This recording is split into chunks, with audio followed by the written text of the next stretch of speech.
On today's World Insight, Central Asian nations buckle down to the business of regional cooperation through growing links such as rail and digital connectivity. How are these working out so far? Answers from a strategist under the Kyrgyz President and an Uzbek tech company CEO. And the Asian Infrastructure Investment Bank forging ahead with its mission as a multilateral lender. A closer look at how well the AIIB has done so far with the flair for band music.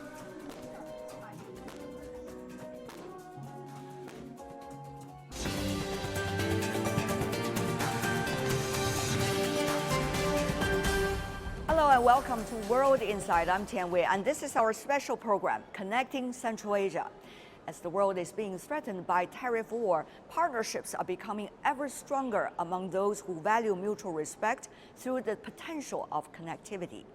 Shunkabek Adilbek Ulu, Deputy Director of the National Institute for Strategic Initiatives under the Kyrgyz President, explained to me Kyrgyzstan's vision for regional integration, the importance of infrastructure like the much anticipated China-Kyrgyzstan-Uzbekistan Railway, and the broader goals of multilateral diplomacy.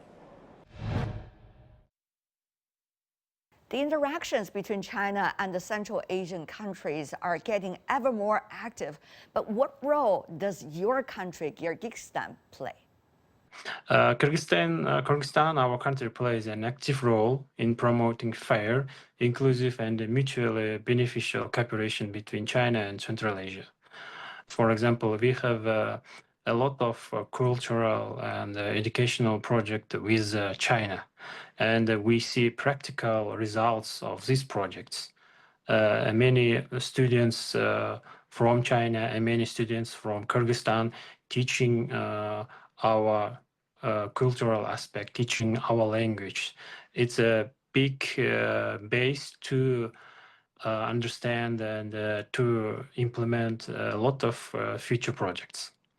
So our current relationship with China is built on foundation of strategic partnerships and mutual respect. We work together in areas like infrastructure, as I said before, agriculture, education, and environmental sustainability.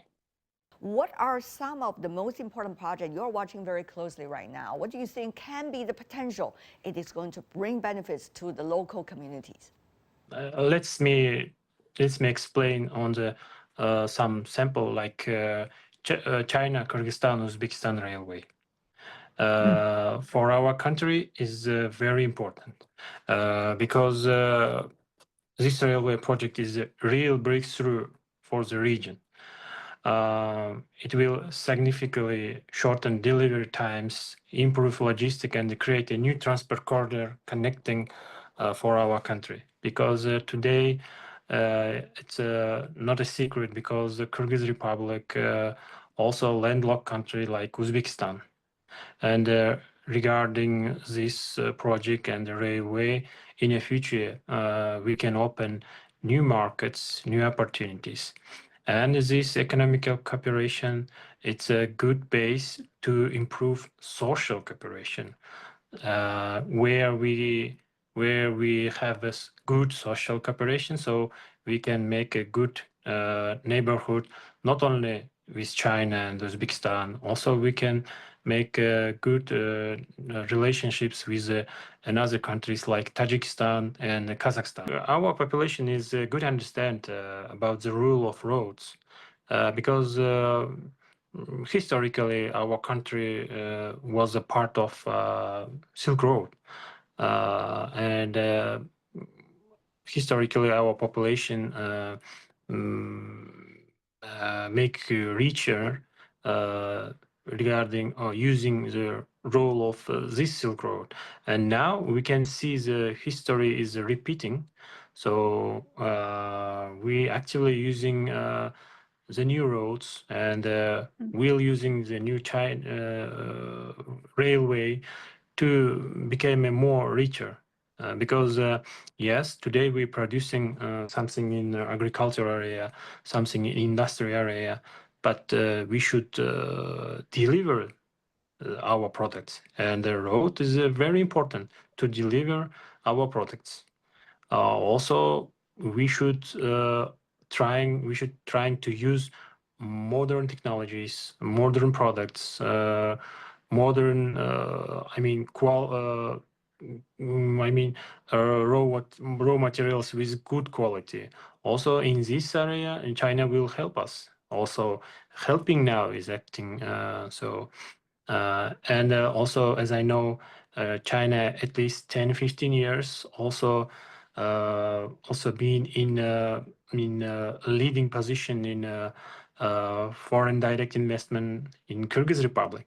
So Chinese businessmen also trying to be active in our industrial areas. And in these situations, road, automobile roads, railways is very important for our countries. All policymakers understand that neighborly relations is one of the key for good international environment of development.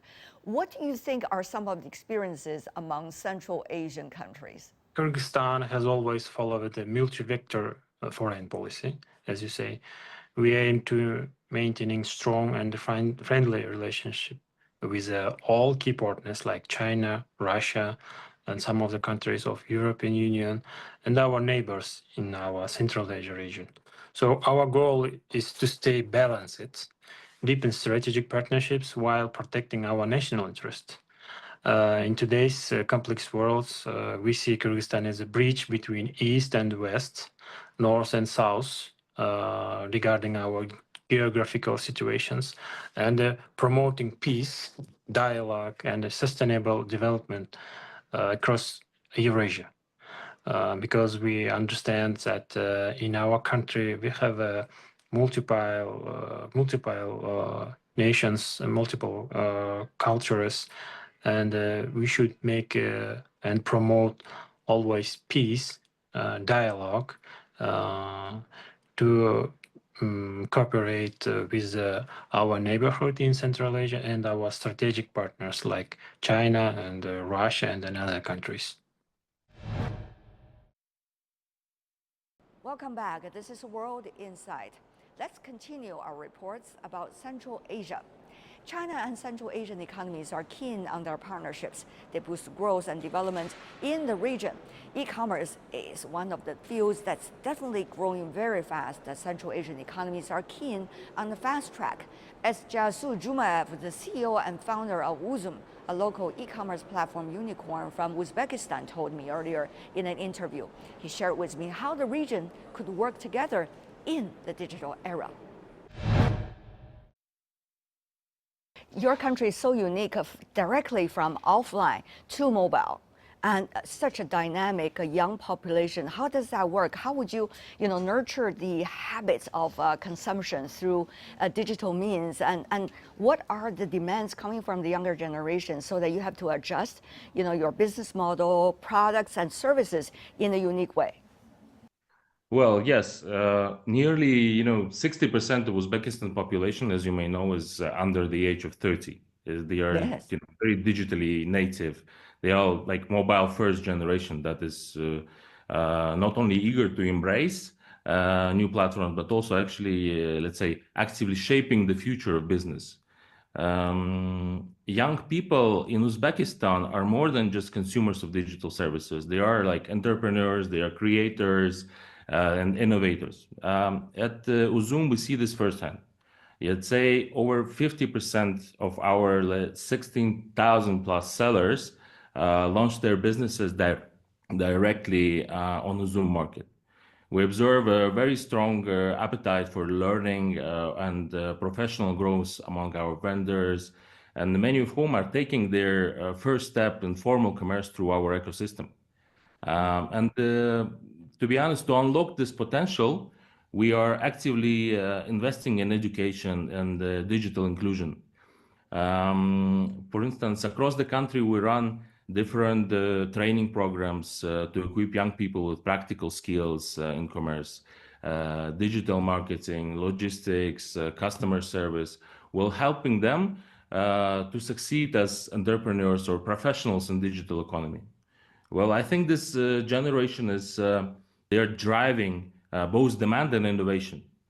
That's why we build our products with their needs in mind, like Yeah. intuitive user experience, simple onboarding, and integrated tools that empower individuals and small businesses to scale. There is a real link between China, Kyrgyzstan, and Uzbekistan that is underway, not only being planned, but also in the process of construction. How do you think this kind of a transportation, better, more efficient, faster, would mean for your vendors and your business? Trading with border countries is very important, and logistics plays the crucial role in it, right? The speed for bringing goods from abroad and selling it to Uzbek population, it's something that really lies behind the speed lies behind the successful business model, like for marketplaces, because we provide the access to the millions and millions of SKUs. And when we speak about the trade, bilateral trade between Uzbekistan and China, can you imagine? It's already reached around 13 billion in 2024. Yeah. That basically is highlighting the growing strength of economic ties between two countries. And we at Uzum actively collaborating with Chinese manufacturers, sellers. We're helping them to enter the Uzbek market and reach customers across the country through our Uzum marketplace. So how does that work, your interaction with the Chinese manufacturers and sellers? And also the other way around, that the best coming from Uzbekistan can go to China and the region? We receive a lot of requests from Chinese sellers to play some commercial role in the Uzbek region, and we are directly providing them an access to our platform. Now at the moment we are building the interactions. At the moment we're building the logistic roads with the logistics companies that are providing them the services of cross-border logistics, so we can then put their goods on our platform and provide them to access to our audience. And backward, at the moment, our sellers from Uzbekistan, like producers, are interested to be accessing international markets, and we are in the process of giving them the backward opportunity, partnering with some local Chinese marketplaces, and that can work through us with the local Uzbek producers. Well, what about cooperation and competition? I mean, on the one hand, your region, Central Asia, is so dynamic that you see investors coming from all over the world. They want to have a piece of cake over there. While at the same time, as an e-commerce platform and digital platform like yours, the first unicorn of your country, you are competing with unicorns coming from, let's just say, Kazakhstan, the one that was built even earlier than yours. And also you have other e-commerce platforms dynamic in the developed and the developing worlds. So how to see the competition, cooperation? What is your philosophy here? Very, very good question. Well, we are often compared to a great company, a really great company, Kazakhstan's Kaspi ecosystem. The company valued today over like 16 billions. So naturally, these comparisons are flattering, right? We actively collaborate with peers across neighboring countries and regularly exchange experience inside. But it's really, really too early to speak about competition, not only because Uzbekistan is one of the fastest growing markets in the region, but I think also because success here depends on a deep understanding of local dynamics and the ability to adapt, as I said previously, to the, let's say, to the best practices that are unique for Uzbek context. Yes. We see other regional players not only as competitors, but I think they are the potential partners.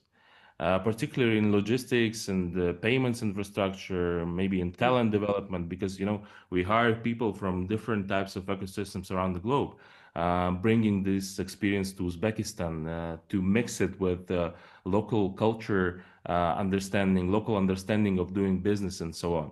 So our priority is to set, let's say, regional standards in reliability, speed, and let's say customer experience, and I think. that our so-called, let's say, partners and competitors could also look for us and be smarter, as we are looking for them.